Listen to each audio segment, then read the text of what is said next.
হাত ছাড়া যাবে না। এই যে এই ছেলেটা হাত ছেড়েছে, একে মাঠে বাইরে বের করে দেন। হাত ছেড়েছে, গাল দিয়ে ঝাঁকি দেন, ঝাঁকি দেন গাল দিয়ে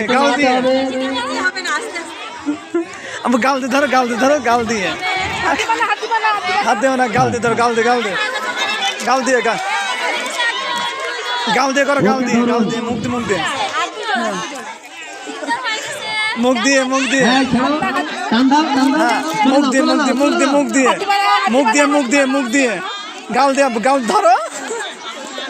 আমরা কি 6 জন পেয়েছি? আর একজন। ওকে, চকলেট উঁচু করে ধরেন। আচ্ছা আপু, তোমরা চলে যাও, খেলা সুন্দর হয়েছে, যাও এক পাশে যে দাঁড়াও। চলে যাও আমরা প্রথম পর্বে 6 জন পেয়েছি।